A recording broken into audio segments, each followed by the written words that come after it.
વિદ્યાર્થી મિત્રો, આપણે આજના લેક્ચરમાં chapter number 13 surface area and volumes start કરીએ છીએ। તો સૌથી પહેલાં તો બે વર્ડ આવ્યા, surface area and second word is volumes, બરાબર। તો પહેલાં એ બંને વસ્તુ શું છે એ ખબર હોવી જોઈએ। તો કે સરફેસ એટલે કે એની સરફેસની વાત આવશે, બરાબર। ગમે તે એક ઓબ્જેક્ટ હોય, ધારો કે આ છે, આની સરફેસ એટલે તો કે આવડી આ જે છે એ આખી, બરાબર, એને સરફેસ કહેવાય। એનો એરિયા ફાઇન્ડ કરવાનો હશે। અને પછી આવે વોલ્યુમ। વોલ્યુમ એટલે સિમ્પલી આપણે કહીને તો વોલ્યુમ્સ એટલે તો કે આ ઓબ્જેક્ટ છે તો એની અંદર કેટલી જગ્યા છે એ એનું વોલ્યુમ, બરાબર। એટલે કે અંદરની જગ્યાની વાત આવે એટલે તમારે શું સમજવાનું, વોલ્યુમ સમજવાનું, બરાબર। તો આ વસ્તુ થઈ ગઈ કે સરફેસ એરિયા એન્ડ વોલ્યુમ્સ, એ બંને વસ્તુ શું છે એ ખબર પડી। હવે તો કે અલગ અલગ શેપ આવતા આપણે લોઅર સ્ટાન્ડર્ડમાં આ આવી ગયા કે ભાઈ આને શું કહેવાય, તો કે આ ક્યુબોઇડ છે, આ કોણ છે તો કે cone, it is cylinder, it is sphere, બરાબર। એ દેખાય સર્કલ પણ છે સ્ફિયર, 3Dમાં છે। હવે તો કે આ બધા શેપ છે એના સરફેસ એરિયા ફાઇન્ડ કરવાના હશે અને એના વોલ્યુમ્સ ફાઇન્ડ કરવાના હશે આપણે આ ચેપ્ટરમાં, બરાબર। તો સૌથી પહેલાં તો એ ફાઇન્ડ કરવા માટેના ફોર્મ્યુલા આવે, બરાબર ને। મારે ક્યુબોઇડ છે એનું સરફેસ એરિયા ફાઇન્ડ કરવું હોય તો એના માટેનું ફોર્મ્યુલા હોય તો જ એ ફાઇન્ડ થાય મેથ્સમાં, બરાબર। તો સૌથી પહેલાં આપણે શું જોઈશું, તો કે આના ફોર્મ્યુલા જોઈશું, આ બધાના અલગ અલગ શેપના સરફેસ એરિયા એન્ડ વોલ્યુમ્સના, અને એ કઈ રીતે આવ્યા છે એ વસ્તુ આપણે જોઈશું, બરાબર। ચાલો સૌથી પહેલાં ચેપ્ટર નંબર 13, 8 માર્ક્સનું ચેપ્ટર છે, બરાબર। બોર્ડમાં વેઇટેજ આનું 8 માર્ક્સ છે। હવે તો કે સૌથી પહેલા સરફેસ એરિયા વિશે આપણે જોઈએ કે ભાઈ સરફેસ એરિયામાં શું આવે છે।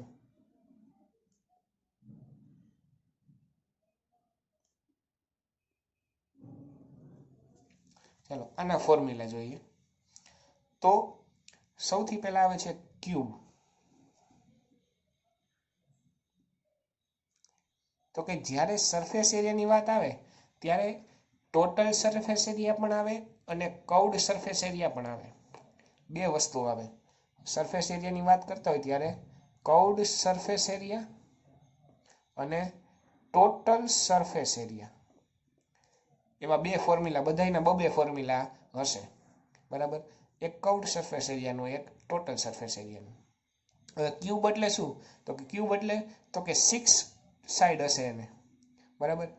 આપણે રૂબિક ક્યુબ, સિમ્પલી તમે જ્યારે નાના હશો કે અત્યારે તમારી પાસે રૂબિક ક્યુબ તમે જોયો હશે, બરાબર। એ રૂબિક ક્યુબ એ શું છે, ઇટ ઇટસેલ્ફ ક્યુબ, બરાબર। રૂબિક ક્યુબ હોય એમાં 6 સાઈડ હોય ટોટલ, બરાબર। એક ઉપર નીચે આ બાજુ એટલે ટોટલ 4, અને એક આ સાઈડ અને એક આગળ એટલે 5 ને 6, ટોટલ કેટલી સાઈડ હશે, 6 સાઈડ। અને દરેક સાઈડ છે ને એ સ્ક્વેર હશે, બરાબર। બધી સાઈડ કેવી હશે, સ્ક્વેર। સ્ક્વેર છે એ સ્ક્વેરનું તમને આવડે છે કે ભાઈ સ્ક્વેરનો એરિયા શું થાય, તો કે L સ્ક્વેર થાય, બરાબર। સ્ક્વેર એટલે સાઈડ જે હોય એનો સ્ક્વેર, એની સાઈડને થોડીક વાર માટે હું L કહી દઉં તો L નો સ્ક્વેર। હવે તો કે એવી ટોટલ કેટલી સ્ક્વેર છે, તો કે એમાં 6 સ્ક્વેર છે, એટલે ટોટલ એનું સરફેસ એરિયા શું થાય, 6L સ્ક્વેર, બરાબર। આ ટોટલ સરફેસ એરિયા કોનો થયો, ક્યુબનો। આપણે તો ક્યાંથી આવ્યું ખબર ન હોય તો કંઈ નહીં, આપણને શું ખબર હોવી જોઈએ, ફોર્મ્યુલા એની ખબર હોવી જોઈએ, ભાઈ ક્યુબનું ટોટલ સરફેસ એરિયા કેટલું થાય, તો કે 6L સ્ક્વેર। હવે તો કે ક્યુબનું કર્વડ સરફેસ એરિયા શું થાય, તો કે ક્યુબનું કર્વડ સરફેસ એરિયા એટલે તો કે ઉપરની સાઈડ હોય એ કાઢી નાખવાની, બરાબર, એટલે કર્વડ સરફેસ એરિયા કહેવાય। એક સાઈડ ગમે તે કાઢી નાખો તો 6L સ્ક્વેર હતા એમાંથી એક સાઈડ કાઢી નાખો એટલે કેટલા વધે, 5L સ્ક્વેર વધે, એટલે એનું કર્વડ સરફેસ એરિયા થશે 5L સ્ક્વેર, બરાબર। L એટલે શું છે, તો કે લેન્થ ઓફ સાઈડ, બરાબર। તો આ શોનું ફોર્મ્યુલા બની ગયા ક્યુબના। હવે એ જ રીતે ક્યુબોઇડ,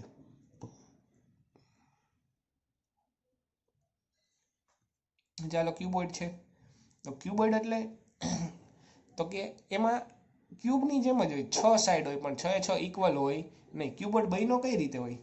તો કે સિમ્પલી આ એક પેપર છે, બરાબર. હવે આ પેપર આખું છે. હવે આવા જ પેપરની હું થપ્પી બનાવું, એની ઉપર બીજું એક આવું મૂકું, ત્રીજું મૂકું, ચોથું મૂકું, આવા 100 પેપર મૂકી દઉં. તો 100 પેપર મૂકી દઉં એટલે એની હાઇટ કંઈક થઈ જશે, બરાબર. અત્યારે આની હાઇટ નિગ્લિજિબલ છે, બરાબર. હવે 100 પેપર આવા મૂકું તો એની હાઇટ આટલી બધી થઈ જાય. હવે તો કે આવડી આ હાઇટ જે છે એની હાઇટ બની ગઈ, પહેલાં હાઇટ હતી નહીં. એટલે ગમે ત્યારે એક રેક્ટેંગલ હોય, આ રેક્ટેંગલ છે અત્યારે. હવે એ રેક્ટેંગલને તમે શું તો કે હાઇટ આપી દો એટલે શું બની જાય? ક્યુબોઇડ બની જાય, બરાબર. રેક્ટેંગલને ખાલી ઓનલી હાઇટ આપી દેવાની છે. તો હવે એમાં 3 ડાયમેન્શન થઈ ગયું, બરાબર. તો આ રહ્યું આ ક્યુબ. અને ધારી શકો તમે મોબાઈલનું આ જે એડપ્ટર હોય, બરાબર, અને આ બેને અત્યારે નિગ્લેક્ટ કરજો. તો આ તમારું શું છે? ક્યુબોઇડ જ છે, બરાબર. ક્યુબોઇડમાં શું હોય તો કે 6 સાઈડ હોય, એક આ ઉપરની, એક આ નીચેની, બરાબર. એક આ સાઈડની 3rd અને આ સાઈડની 4th, પછી આગળની આ 5th સાઈડ અને આ પાછળની આ 6th સાઈડ. ટોટલ 6 સાઈડ હોય. હવે તો કે તમને ખબર છે કે ભાઈ આને લેન્થ કહેવાય, બરાબર. આને શું કહેવાય? બ્રેથ કહેવાય. હવે ક્યુબનું ટીએસ આપણે ફાઇન્ડ કરીએ છીએ, જોજો. તો કે ટોટલ સરફેસ એરિયા પહેલાં જોઈએ અને પછી એના ઉપરથી કર્વડ સરફેસ એરિયા જોશું. ચાલો, આનો ટોટલ સરફેસ એરિયા તો કે તમને કીધું કે આ લેન્થ કહેવાય, આ બ્રેથ કહેવાય. તો આ ઉપરની જે સાઈડ રહી, બરાબર, એ ઉપરના સાઈડની શું થાય ફોર્મ્યુલા? તો કે લેન્થ ઇન્ટુ બ્રેથ એટલે LB થયું. હવે તો કે આવી કેટલી સાઈડ હતી? તો કે આવી 2 હતી, એક આ ઉપરની અને એક્ઝેક્ટ એની નીચે જે છે એ, એટલે 2LB થાય. તો આ 2LB, બરાબર. હવે તો કે જોવો જોઈએ, આનું કરીએ, જોજો આમાં જોવો જોઈએ તો કે આ એની બ્રેથ છે અને આ એની કોણ છે? હાઇટ છે. જો આ હાઇટ છે, બરાબર. એટલે કે B અને H આવ્યું તો BH થયું. હવે આવી કેટલી છે? તો કે 2 છે, એક આ સાઈડ અને એક આ સાઈડ, એટલે 2BH થઈ ગયું. એટલે પ્લસ 2BH પ્લસ, હવે જો આ લઈ લીધું, આ લઈ લીધું. હવે આ પાછળની સાઈડ બાકી છે. હવે પાછળની સાઈડમાં જોવો જોઈએ, આ લેન્થ છે. કોણ કોણ આવ્યું એ જોઈએ. તો કે આ લેન્થ આવી અને આ હાઇટ આવી, બરાબર. એટલે L અને H આવ્યું. હવે એ કેટલી વાર? તો કે 1 ટાઈમ અને આગળ આ 2 ટાઈમ, એટલે 2LH કયો કે 2HL કયો, બે વસ્તુ સરખી જ થઈ, બરાબર. તો ચાલો જો હવે આ બધામાંથી આપણે શું કરશું? તો કે 2 કોમન કાઢી લઈ. તો કે 2 બ્રેકેટમાં LB plus BH plus HL. તો આ તમારું TSA થઈ ગયું. કોનું TSA થઈ ગયું? ક્યુબોઇડનું. હવે તો કે CSA જોતું હોય તો CSA હોય તો આપણે ઉપરની સાઈડ કાઢી નાખવાની થાય, બરાબર. તો ઉપરની સાઈડ કાઢવી હોય તો ઉપર કોણ હતું? તો કે L અને B હતું. તો LB એકવાર કાઢી નાખવાનું છે. તો જોવો જોઈએ, આ LB એકવાર કાઢો તો આ બેને તો કાંઈ ફેર પડે નહીં, બરાબર. એટલે આ બે જે ઓલા પાછળ હતા એ તો એઝ ઇટ ઇઝ જ રહે. એટલે આ બેમાંથી 2 કોમન કાઢો, 2BH પ્લસ HL, એટલે આ તો એઝ ઇટ ઇઝ. હવે LB 2 ટાઈમ્સ હતો, એમાંથી 1 ટાઈમ નીકળી ગયો તો હજી 1 ટાઈમ તો વધશે ને, એટલે પ્લસ 12 LB 1 ટાઈમ, બરાબર. એ 2 ટાઈમ આ વખતે આવશે નહીં, આટલો ફેર પડશે. બધી 2 ટાઈમ્સ હતું TSAમાં. પછી તો કે CSAમાં LB 1 ટાઈમ નીકળી ગયો, એટલે બાકી બધું તો એઝ ઇટ ઇઝ, બરાબર છે. તો આ થઈ ગયું ક્યુબોઇડ. આપણે જનરલી જે આપણા યુઝફુલમાં આવતી હોય દરરોજના, એમાં ક્યુબોઇડ જ હોય મોટા ભાગે વસ્તુ. તમારે વિન્ડો જો, તમે જે બેડ ઉપર બેઠા છો એ બેડ જો, એ બેડ એ ક્યુબોઇડ જો, એની હાઇટ હોય, લેન્થ હોય અને બ્રેથ હોય. પછી તમારી વિન્ડો જોવો ને તો વિન્ડોમાં એવી જ રીતે હોય કે ભાઈ હાઇટ હોય, એની હાઇટ સાવ નાની હોય, બરાબર, લેન્થ હોય અને બ્રેથ હોય. એવા ઘણા બધા એક્ઝામ્પલ મળી જાય, બરાબર. તો આ થયું ક્યુબોઇડ આપણું. હવે તો કે થર્ડ, સિલિન્ડર. સિલિન્ડરનો શેપ કેવો હોય તમને ખ્યાલ છે કે ભાઈ આવી રીતે હોય, નીચે એક સર્કલ હોય સિલિન્ડરમાં અને ઉપર પણ એક સર્કલ હોય, બરાબર. તો આ થયું સિલિન્ડર. હવે તો કે એનું CSA અને TSA. ચાલો હવે જોઈએ. અત્યાર સુધી ક્યુબ અને ક્યુબોઇડ જોયું. એ ક્યુબ અને ક્યુબોઇડમાં ક્વેશ્ચનમાં તમને કહે નહીં કે ભાઈ CSA લેવાનું કે TSA, તો તમારે કમ્પલસરી ક્યુ લેવાનું, TSA જ લેવાનું, કાંઈ કીધું ન હોય ત્યારે. આ બેમાં હવેથી જેટલા બધા શેપ આવે છે ને એ બધામાં તો કે કાંઈ કીધું ન હોય ત્યારે તમારે ક્યુ લેવાનું, CSA જ લેવાનું. બરાબર. હવેના બધાના શેપમાં આ બે એમાં અપવાદ છે. બરાબર. ચાલો જોઈએ સિલિન્ડરમાં જોઈએ. તો કે સિલિન્ડરમાં જોવો જોઈએ સરફેસ એરિયા એટલે આ બધી થયું, આ એની સરફેસ થઈ. તો પહેલાં તો સિલિન્ડર બન્યો કઈ રીતે હોય, તો કે એક સર્કલ હોય, એની ઉપર એક સર્કલ મૂકી દો, એની ઉપર બીજું સર્કલ, ત્રીજું સર્કલ, ચોથું, એવી રીતે મૂકતા જાઓ. સર્કલની થપ્પી બનાવો, બધાની રેડિયસ એક સરખી જ રાખવાની, એટલે એ તમને શું બની જાય, તો કે તમારો સિલિન્ડર બની જાય. બરાબર. એટલે ક્યુબોઇડ કઈ રીતે બને, તો કે રેક્ટેંગલની થપ્પી બનાવવાની. સિલિન્ડર તો કે સર્કલ, કારણ કે એનો બેઝ કેવો હોય, સર્કલ હોય, એટલે સર્કલની થપ્પી બનાવવાની. બરાબર. તો ચાલો જોઈએ. તો સર્કલની થપ્પી મૂકતા જાઓ તો પહેલાં એક સર્કલનું સરફેસ એરિયા શું થાય, તો એક સર્કલનો તો કે સર્કલનો સરફેસ એરિયા ન હોય, એનો સરકમફરન્સ હોય. બરાબર. એટલે સરફેસ એરિયા એટલે એ સર્કલ માટે સરકમફરન્સ થયો, તો એનો સરકમફરન્સ થાય 2πr. એ તો તમને ખ્યાલ જ છે. હવે તો કે એક સર્કલનું થયું. હવે સર્કલને તમે એ બીજું સર્કલ મૂક્યું, ત્રીજું મૂક્યું, એટલે સર્કલને હાઇટ બની ગઈ. બરાબર. એટલે 2πr × h કરી નાખો ને, એટલે એ તમારું શું થઈ ગયું, CSA થઈ ગયું સિલિન્ડરનું. એટલે 2πrh. આપણે તો ડાયરેક્ટ ફોર્મ્યુલા યાદ રહી જતી હોય તો એ જ રાખવાની છે. બરાબર. હવે TSA ટોટલ સરફેસ એરિયા. બરાબર. તો જોવો જોઈએ આ એક સિલિન્ડર છે. બરાબર. હવે તો કે એ સિલિન્ડરમાં જુઓ તો કે ઉપર એક સર્કલ છે, નીચે એક સર્કલ છે. બરાબર. એટલે ટોટલ કેટલા સર્કલ, 2 સર્કલ. અને અહીંયા આખી આ કવડ સરફેસ એરિયા. બરાબર. કવડ સરફેસ એરિયા એટલે આવડી આખી આ જે ગોળ છે એ આખી આવડી આ જે એરિયા રહે એ કવડ સરફેસ એરિયા થાય. હવે તો કે એમાં આ 2 સર્કલ એડ કરી દો, આ પહેલું સર્કલ અને આ બીજું સર્કલ આમાં એડ કરી દો. બરાબર. તો શું થાય, તો કે આમાં એ 2 સર્કલ એડ કરી દો તો એનો ટોટલ સરફેસ એરિયા થઈ જાય. બરાબર. ટોટલ સરફેસ એરિયા એટલે બધું કવર કરી લેવાનું. બરાબર. તો હવે તો કે ટોટલ સરફેસ એરિયા શું થાય, તો કે 2πrh તો થાય જ, પ્લસ તમારે શું કરવાનું, 2πr² કરી દેવાનું. શું કામ 2πr², તો કે એક સર્કલ હતું એનો πr², બીજું સર્કલ હતું એનું πr², એટલે બે ભેગું થઈને શું થઈ ગયું, 2πr². બરાબર. ખાલી આટલું એડ કરી દો CSAમાં એટલે સિલિન્ડરનું બની ગયું. હવે ફોર્થ, આ જ રીતે કોન છે. બરાબર ને. તો કોન કેવો હોય, તો કે કોન એટલે તમને ખબર છે કે ભાઈ આપણે જોકર હોય, જોકરની ટોપી. બરાબર. બર્થડે પાર્ટી હોય આપણે તો એમાં ટોપી પહેરી, એ ટોપી કોન છે. આઈસ્ક્રીમ ખાતા હોય, આઈસ્ક્રીમમાં ઓલો કોન આવે. બરાબર. એ કોન છે. બરાબર. એટલે એ ઘણા બધા ઓલા સર્કસ હોય, સર્કસનો તંબુ બાંધ્યો હોય, એ તંબુ એ કોન છે. બરાબર. ટેન્ટ. બરાબર. ટેન્ટ કોણ છે, તો કે કોન જ છે, કોન શેપનો જ હોય. રેડી. હવે તો કે એનું CSA અને એનું TSA.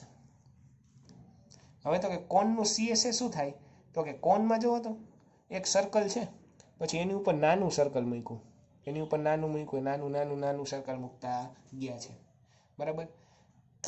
એટલે કે આ એની હાઈટ છે કોનની, એવું કહી શકો તમે. બરાબર ને. આ કોનની કોણ છે, હાઈટ છે. આ કોનની શું છે, રેડિયસ છે. બરાબર ને. અહીંયા સિલિન્ડરમાં શું હતી, આ રેડિયસ જ હોય, અને આ સિલિન્ડરની કોણ છે, તો કે હાઈટ છે. રેડી.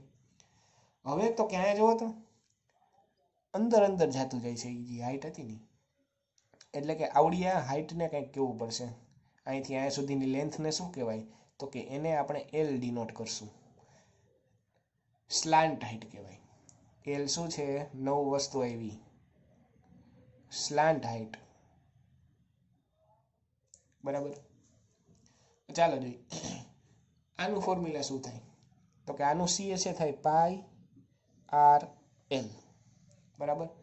πr લેવાનો અને એની સ્લાન્ટ હાઈટ લેવાની આ વખતે L. અને TSA શું થાય, તો કે આમાં કંઈક એડ કરવાનું હશે.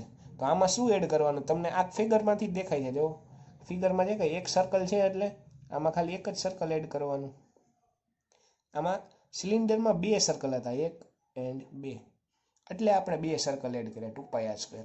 અહીં એક જ સર્કલ હતો એટલે ઓનલી πr². બરાબર.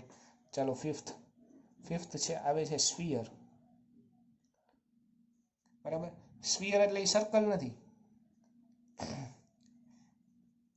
બરાબર. સ્ફિયર એટલે આપણો આવડો આ બોલ, તમે સ્ફિયર કહી શકો, ક્રિકેટનો બોલ. બરાબર ને. આવડો કોણ છે તો કે સ્ફિયર છે. આખું ગોળ હોય અને એની અંદર કેવી હોય તો કે જગ્યા હોય. બરાબર. એની અંદર જગ્યા ન હોય, કંઈક ભરેલું. આપણે બૂચનો બોલ તમે જોયો હશે, તમે રહીમાં હશો. બરાબર. બૂચના બોલથી એ બૂચનો બોલ કોણ છે તો કે તમારો એને સોલિડ સ્ફિયર કહેવાય. એની અંદર જગ્યા નથી. ટેનિસનો બોલ હોય એની અંદર જગ્યા હોય, તો એને શું કહેવાય તો કે એ સ્ફિયર છે. એની અંદર કાંઈ ન હોય એટલે, અને એની અંદર કાંઈક ભરેલું હોય એટલે તમને વર્ડ વાપરો હશે સોલિડ સ્ફિયર. એટલે ઓનલી સ્ફિયર કીધું હોય ત્યારે અંદર ખાલી હશે, અને સોલિડ સ્ફિયર કહે એટલે અંદર એ પાછું શું હશે, ભરેલું હશે. બૂચનો બોલ સમજવાનો તમારે. બરાબર. હવે આમાં જોવો જોઈએ તો કે આખું સરફેસ. બરાબર. એટલે સ્ફિયરનું શું થાય તો કે 4πr². સ્ફિયરનું તો કે 4πr². હવે તો કે તમને એમ થશે અહીં કાંઈ લખ્યું કાં નહીં, તો કે સ્ફિયર છે ને એમાં ઓલવેઝ ટોટલ સરફેસ એરિયા જ હોય, એનું કર્વડ સરફેસ એરિયા ન હોય. બરાબર. કારણ કે સ્ફિયરમાં તમારે કંઈ અહીંયા કંઈ ખુલ્લું છે જ નહીં, જો બધું બંધ જ છે. બરાબર. એટલે એ TS જ હશે. એ શું છે 4πr². હવે તો કે હેમિસ્ફિયર આવે. હેમિસ્ફિયર એટલે તો કે આનું હાફ. બરાબર. હેમિસ્ફિયરમાં CSA હોય, TSA હોય. કઈ રીતે તો કે હેમિસ્ફિયર છે એટલે આ જો આખો સ્ફિયર છે.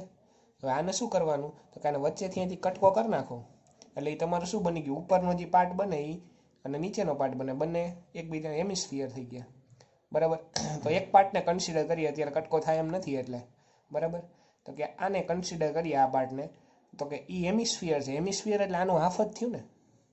એટલે હેમિસ્ફિયર એટલે ઓલું 4πr² હતું, તો આ શું થાય 2πr² થાય. બરાબર. હવે તો કે ટોટલ સરફેસ એરિયા શું થાય તો કે ટોટલ એટલે તો કે હેમિસ્ફિયર હતું એમાં ક્યાંય ખુલ્લું છે જગ્યા તો કે હા, નીચે એક ઓલું સર્કલ જેવું બનતું હતું. જો હેમિસ્ફિયર આને કટકો કરો ને એટલે તમે આમ કરીને જુઓ તો એ સર્કલ દેખાય નીચે. બરાબર. તો એનું ખુલ્લું હતું, એને આપણે શું કરવાનું છે, બંધ કરવાનું છે. બરાબર. એટલે એ સર્કલને બંધ કરવા માટે કેટલું જોઈએ તો કે πr² જેટલી જગ્યા જોઈ. બરાબર ને. હવે તો કે 2πr² હતું ને એમાં πr² એડ કરવાનું, એટલે ટોટલ કેટલું થઈ ગયું 3πr². બરાબર. તો આ થઈ ગયું એનું હેમિસ્ફિયરનું. હેમિસ્ફિયર આવો હોય કે ભાઈ આવું છે, અને નીચે એક શું હોય, સર્કલ હોય. બરાબર. સર્કલને બંધ કરવા માટે πr² જેટલું જોઈએ એટલે +πr² કરો એટલે 2 ને 3πr². બરાબર. તો આ બધાય 6 શેપના શું થઈ ગયા ફોર્મ્યુલા સરફેસ એરિયાસના. બરાબર. હવે આ જ વસ્તુના બધાયના વોલ્યુમના ફોર્મ્યુલાસ આવશે. બરાબર. આ ફોર્મ્યુલા તમને આવડી ગયા એટલે આખું ચેપ્ટર આવડી ગયું તમને. અને એક વસ્તુ છે ટ્વિસ્ટેડ, એ તમને કહી દઉં કે ભાઈ આ બધી વસ્તુ જે અત્યારે શીખા એ બધુંય તમે 9th સ્ટાન્ડર્ડમાં શીખી ગયા છો. બરાબર. 9th સ્ટાન્ડર્ડમાં ચેપ્ટર આવતું સરફેસ એરિયા એન્ડ વોલ્યુમ વાળું, એમાં તમે આ બધી વસ્તુ શીખી ગયા છો. આ કંઈ નવું નથી. બરાબર. આ બધું તમને આવડતું જ હતું પહેલેથી. ચાલો હવે વોલ્યુમ્સના ફોર્મ્યુલા જોઈએ.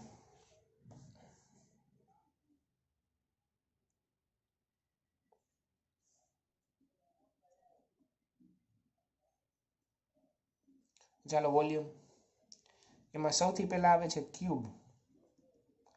ક્યુબનું વોલ્યુમ શું થાય તો કે 3 ડાયમેન્શન હોય, અને 3 ડાયમેન્શન કેવા હોય, સરખા જ હોય.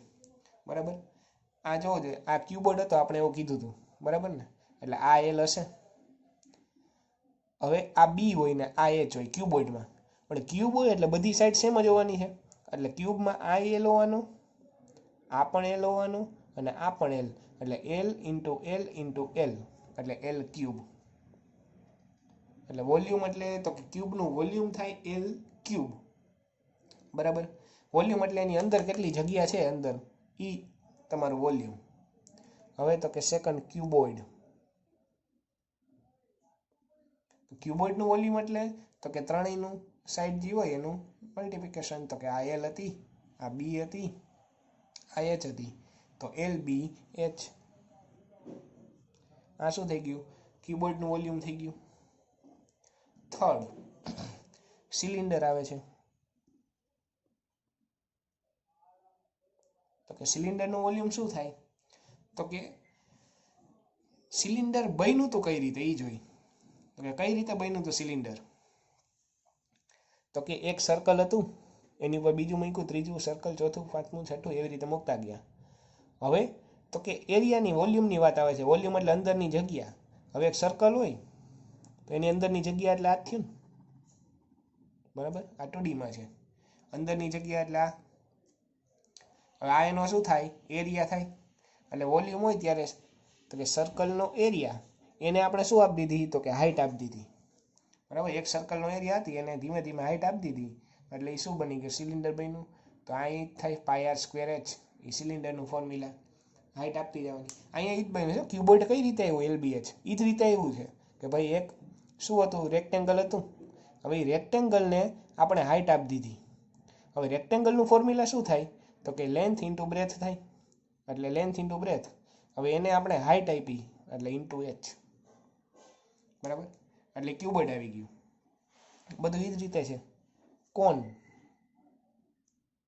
કોનનું તો કે 1/3 πr²h. બરાબર? આનું જે છે સિલિન્ડરનું એનું કેટલું કરી નાખવાનું? 1/3 કરી નાખો એટલે કોન મળી જાય. બરાબર? એટલે કોનનું વોલ્યુમ થયું 1/3 πr²h. આનો મતલબ શું થયો? તો કે 3 કોન ભેગા કરો ને, 3 ટોટલ, એટલે એક સિલિન્ડર બને. એટલે 3 કોન ભેગા કરો એટલે શું બને? એક સિલિન્ડર. બરાબર? MCQમાં કદાચ આવી જાય તો ક્યારેક યાદ રાખવાનું. બરાબર? હાલો, 5th, સ્ફિયર. સ્ફિયર તો કે એનું થાય 4/3 πr³. આ થાય સ્ફિયરનું વોલ્યુમ. બરાબર? એ જ રીતે એના પછી આવે છે હેમિસ્ફિયર. હેમિસ્ફિયરનું શું થાય? તો કે 4 ની જગ્યાએ 2 હાફ થઈ જાય, 2/3 πr³. બરાબર? 4 નું 2 કરી નાખો એટલે હેમિસ્ફિયર. હવે આમાં કઈ CS TS નો આવે ટોટલ નહીં, કારણ કે તો કે જગ્યા છે આ જે હતું એની અંદરની જગ્યા, તો કે અંદરની જગ્યામાં કઈ ઉપરની વસ્તુ જ ન આવે. ટોટલ કયો કે કાંઈ ગમે કયો સરખું જ થાય. એટલે શું થયું? સ્ફિયર કયો, સિલિન્ડર, કોન, ક્યુબોઇડ, ક્યુબ. એમાં વોલ્યુમમાં કાંઈ જાજી મગજમારી આવશે નહીં. પણ જ્યારે સરફેસ એરિયાની વાત આવે ત્યારે ખાસ ધ્યાન રાખવાનું કે ટોટલ સરફેસ એરિયા છે કે કર્વડ સરફેસ એરિયા છે. બરાબર? આ વસ્તુ જોવાની છે. તો ચાલો, આ થઈ ગયું વોલ્યુમ્સ. તો આ વોલ્યુમ્સના ફોર્મ્યુલા, આ ફોર્મ્યુલા આવડી જાય એટલે વોલ્યુમ્સને બધાય સમ આવડી જાય. બરાબર? એટલે નેક્સ્ટ ટાઈમથી આપણે શું સ્ટાર્ટ કરશું? તો કે ટાઈપ નંબર 1 આપણો સ્ટાર્ટ કરશું, જે સરફેસ એરિયા રિલેટેડ सम्स છે. બરાબર? એટલે સરફેસ એરિયામાં અલગ અલગ બબે શેપ આવશે. આપણે અત્યાર સુધી તમે જોતા હોય તો કે સિલિન્ડર હોય, ક્યાંક કોન હોય, ક્યારેક એવું હોય કોન અને સિલિન્ડર ભેગા હોય, ક્યારેક એવું હોય કોન અને હેમિસ્ફિયર ભેગા હોય. બરાબર? અલગ અલગ એવા શેપ આવે. આપણે નાના હતા ત્યારે ભમરડો ફેરવતા, યાદ હશે ઘણા બધાને. બરાબર? આવી રીતે આવું હોય અને આમ દોરી બાંધી દેવાની ગોળ ગોળ ગોળ ગોળ ને પછી આમ ફેંકવાનું. બરાબર? એ ભમરડો કેવા શેપનો હોય? તો કે આવું જ હોય કે ભાઈ કોન હોય નીચે અને ઉપર કોણ હોય? હેમિસ્ફિયર હોય. બરાબર? એને આવો શેપ તમે કહી શકો ને કે નીચે કોન ને ઉપર હેમિસ્ફિયર. તો આ બસ આવડી જ વસ્તુ છે. જે મેઇન બેઝમાં બધાના આ જ છે કે ભાઈ આમાંથી જે બધા અલગ અલગ બન્યા હોય. ટેક્સ્ટબુકમાં એવા ઉદાહરણ તમને આપેલા છે. ટેક્સ્ટબુકમાં કન્ટેનરનું એક્ઝામ્પલ આપેલું છે કે ભાઈ કન્ટેનર કેવું હોય? તો કે વચ્ચેનો ભાગ જો સ્ટ્રેટ છે એટલે સિલિન્ડર વચ્ચેનો ભાગ, અને ઉપર એક હેમિસ્ફિયર અને અહીંયા એક હેમિસ્ફિયર. બરાબર? એટલે સિલિન્ડરની આજુબાજુ હેમિસ્ફિયર મૂકી દો એટલે એ તમારો કોણ બની ગયું? એ કન્ટેનર બની ગયું. બરાબર? આપણે ટ્રકમાં ઘણીવાર આવું જોયું હોય. એ જ વસ્તુ છે, બીજું કાંઈ નથી. બરાબર? એટલે વ્યવહારમાં તમારે ઘણું બધું આવું આવતું હોઈ શકે. ચાલો, નેક્સ્ટ લેક્ચરમાં આપણે એ બધા સમ સ્ટાર્ટ કરશું. બરાબર? ત્યારે તમારે આ બધા ફોર્મ્યુલા તમને આવડવા જરૂરી છે. ફોર્મ્યુલા આવડશે એટલે થઈ જશે. તો નેક્સ્ટ લેક્ચરમાં આપણે આ સરફેસ એરિયાના સમ્સ સ્ટાર્ટ કરશું. તો આજે આપણે આટલું રાખીએ.